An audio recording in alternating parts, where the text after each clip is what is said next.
Welcome to another episode of the Blank Canvas, a project brought to you by Plinko Solutions, focused on AI and accessibility and building business infrastructure in real time. So today is an interesting one. I had a few seeds come across my garden, if you can call it that. Interesting notes, regardless, to kind of take into account. So let's dive into it. So I've been using this tool here called Qs. Or Q, I don't know how to pronounce it. Fuse with a K. The whole principle behind this is that it's a whiteboard that you can basically have AI understand the context of without having to feed it too much. For our sake and purposes, what we're doing today is a bit of mapping. So let's talk about it. So for me, I had an interesting piece. Let's open this as the first piece. I've been pretty much releasing material on YouTube talking about business infrastructure and building it in real time. And I've been doing that for around 2.5 weeks now. What I've learned in that process is that, and this is from good feedback from some good peers in the space, that there's a 50-50 batting average, not 50-50, there's a good batting average, I would say, of like tangible, useful, like insights that you wouldn't find anywhere else, right? Very much within the domain specific knowledge that is very high value in that essence, right? And then the other half of that, which is just showcasing me being a human, building in public, and actually just like, whiteboarding. And what that's led to is a good amount of catalog being scattered amongst that proof and promise. So for me right now, having a recording spine is really important. Just basically those pillars that I mentioned in my earlier times, but making a better reference to that time and time again. So what pillars am I talking about? So if you have been following for some time, I mentioned this way back when, where essentially I had these content pillars that, would allow me to dive into these relevant points while still maintaining that kind of surface area, right? So the whole premise of the last video was speaking about credibility and integrity, and it was a bit drawn on like, how can I show up in the space and authentically bridge that quote unquote value, as trite as that word is, but deliver something exceptional quality at a consistent basis, right? Now, of course, within anything that you do, as you begin, it's going to be muddy to begin with. But as anything with founders, that's kind of be what today's about, is we can get stuck in our ways. So for example, if you're operating within a startup, you can get into the premise that the things you do are because you are operating as a startup, right? Which is like, cool. But if you're trying to get to a point of enterprise grade quality, which is consistent monthly recurring revenue that you can build with any economic model, you have to think a bit beyond that. So sure, on a technical standpoint, if you want to be philosophical, a startup qualifies for that, but most people don't behave like that. And that's what I'm talking about here, is actual psychology behind operations and design framework and thinking, which I think is very novel, being under talked about. And it's something I want to revisit more and more as I go. So content pillars, reference as I speak. All right. So that's keynote number 1. Keynote number 2. I've been building this market research kind of seed. Now, market research, contextually, what it means for me, I run a quote unquote, call it a startup, I guess, just myself, sole proprietorship of consultative integration with AI.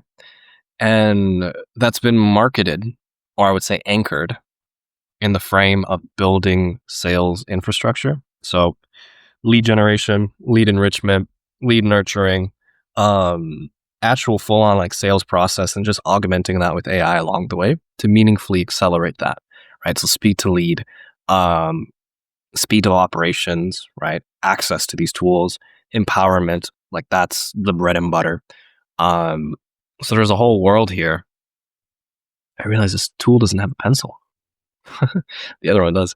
There's a whole world here of like fulfillment and projects and portfolio and like showcasing that, right? So that's all about me, being very me centric. Last episode where I spoke about credibility and stuff like that was very me centric. That doesn't really help any people. I mean, like it helps a certain kind of focus, but I think what helps people more is more of this framework based stuff. So I've also done videos too where like I'm showcasing my day-to-day operations and kind of like how I pretty much function day to day. So there's two sides of this coin, right? There's frameworks for many and there's frameworks for me. And I think the more I speak and the more I kind of ideate and bring these things to life, I'm walking the line between these two. And I often don't anchor the conversation in which one I'm speaking about, which is a fault by me. It's just a matter of focus, right? A matter of what I'm dialing in on.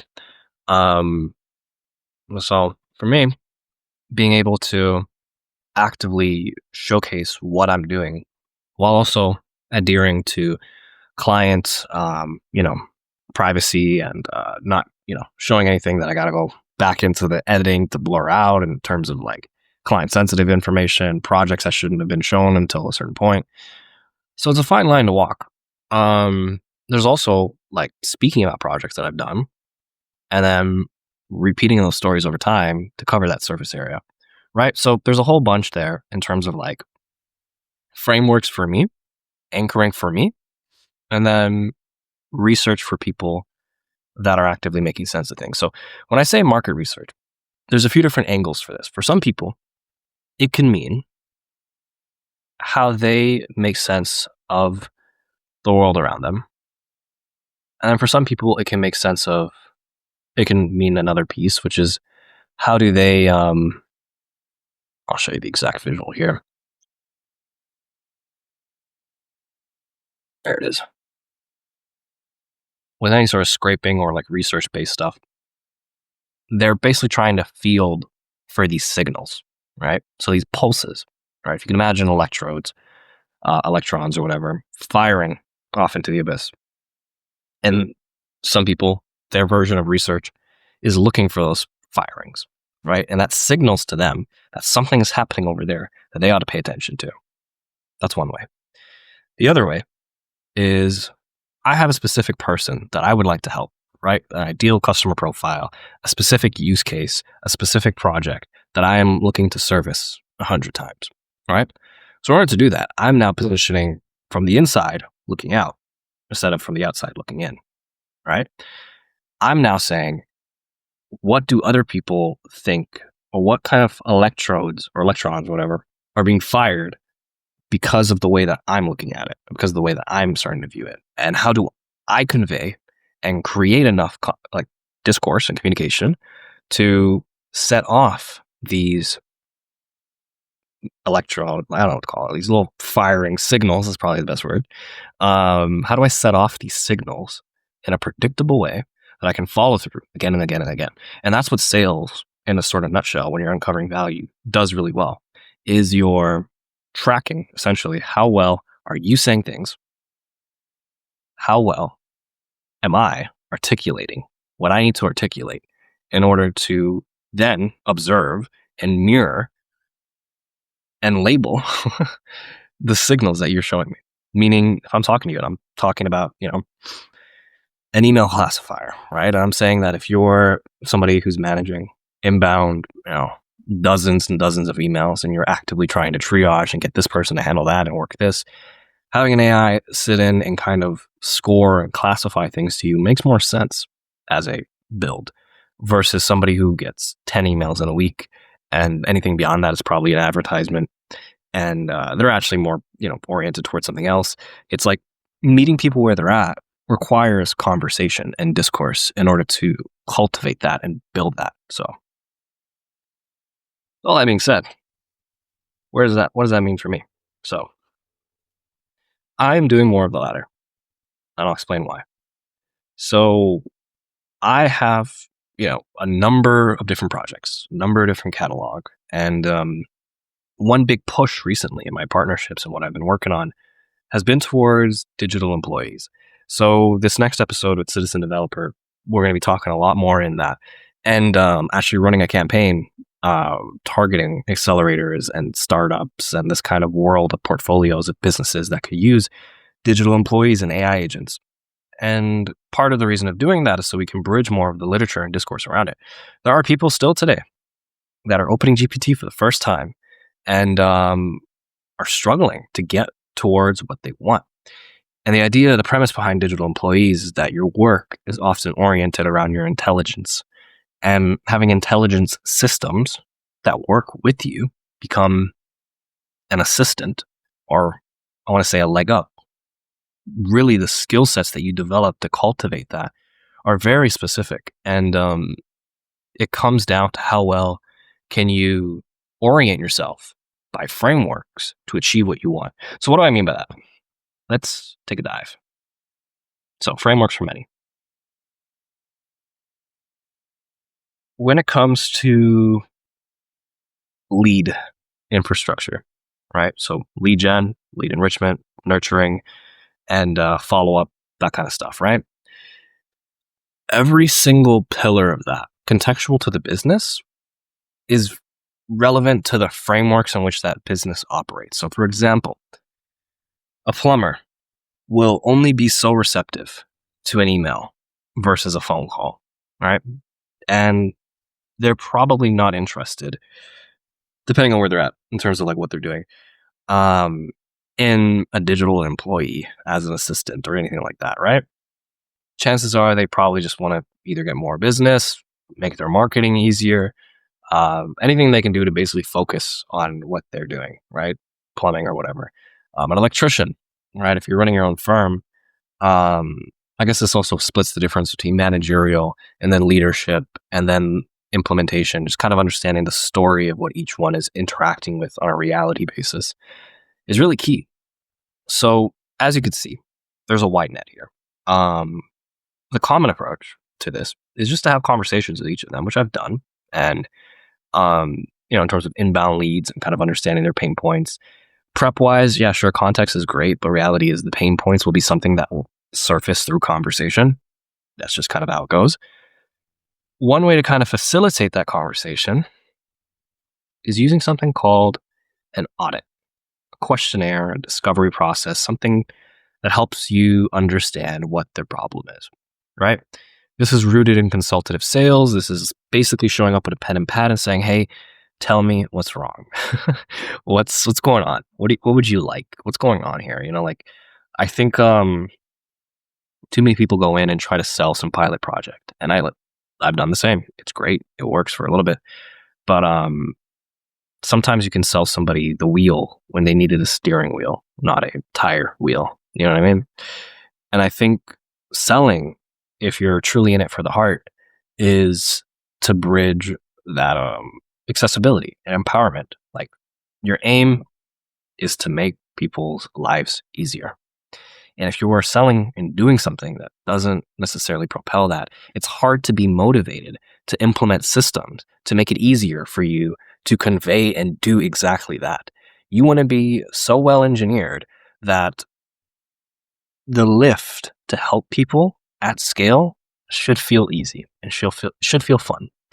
The flip side of that is you don't want it to feel, this is something I'm also encountering now, too much of a sort of hangout and anchored kind of vibe check, if that makes sense, but more grounded in how can we actually help the people we're talking to. So with that in account, this audit, this questionnaire approach, I've been in the process of finishing that questionnaire. I've also been juggling client work, battling a cold and all sorts of jazz and, things that come up with life. And that's okay. That's kind of the nature of a solo founder. So I made a note a while back where I was like, take 2 weeks to do something that would take you 2 to 4 hours, just as long as it gets done, because 1 is better than 0. And day in and day out, I move that goalpost on all these different projects time and time again. And I also have deep focus on like one thing for a long stretch of time. Most of my days usually have like one overarching thing that I'm focusing on, and then a couple other small things I just cover surface area with when my brain power starts to deplete towards the later half of the day, as they naturally do. So showing up time and time again will help you iterate and make sense of that. Again, frameworks for me, frameworks for many. So you kind of see the angle which I jump between the two. For your style of discovery and audit, this can mean different things. Now, frameworks, right? There's the famous BANT, budget, authority, needs, and timing. There is tons of other ones too that you can use. In practice, it's really just going in and caring about solving the problem. That's kind of the baseline. So the more you can derive from that, the frameworks for many starts to make more and more sense. I can give you all the different tools and whatever, but the reality is when you go in there and you say, hey, I just want to help you, like most people will be like, okay, here's how. And if they're like, I don't know how you can help me, you tell me, right? Then you start to dig a bit deeper. You're like, okay, depending on what you're selling, right? For me, if it's operational based, sales based, I'm looking at like, what are they doing within their operations and sales? If you're selling marketing and ads, you're asking, what are they doing for the marketing and ads, right? And if they say, oh, no, we're not looking to pay, I'm a big screen for this, just kind of play it out because I think the sales conversation makes sense for people. The things that people say to you within a conversation are signals. And it's important to listen to those signals, anchor them within the conversation, mirror it to them so you can then actually label it, talk about it, deal with it, work through it, and do the heavy lifting, right? Problem solve. That's what it is at the end of the day. So where does that leave us? So one, that questionnaire is going to be built for myself, mostly because I'm focused on the different side of the market research. I'm looking to build better inbound. If you're just doing outbound, it's much more straightforward. You don't even have to worry about this for the most part. It's useful to have. It's a great asset. But realistically, you could just get away by just talking to them and engaging in discourse that will help you make sense of the problem. You have to do that anyways in order to meaningfully develop the inbound, because otherwise it's just a generic, flag post. And, if you're looking to really be of service, the closer you can get to the problem, the easier it is to find a solution. So where does that leave us? This piece about a recording spine and proof, promise, and delivering, right? Packaging. I've been getting better at that. The caveat is when I go on these tangents, and I go on these, not tangents, but like these off-rip kind of free-flowing angles, I would say. Understanding the bigger picture and how it returns back to the top is important. And that's something I'm now kind of seeing is lacking for my last few bundle of videos. So what's top of mind for that then? So on top of the recording spine, what's actually a good priority and is actually, let's say, relatively high on the priority list. Relatively, I think this is probably over the span of the next trailing 30 days. But I need to do a recording audit. So what does that mean?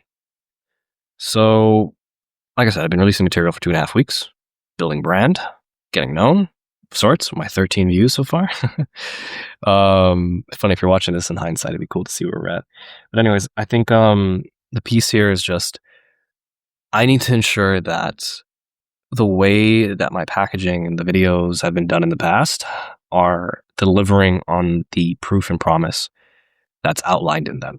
So that requires me to go rewatch that material and think about ways that I can improve it, right? And that's something I should be doing anyways. But I feel like I've gotten into such a zone of create and let go relentlessly that it's just so forward moving. And it's kind of, I think it's a personal piece too, where I'm like, I can almost forgive myself for the messiness. But then the other token is the liability behind brand. Because if somebody engages with that material and it's disjointed, the chances of them re-engaging to find out if the other ones are possibly disjointed or not is very real.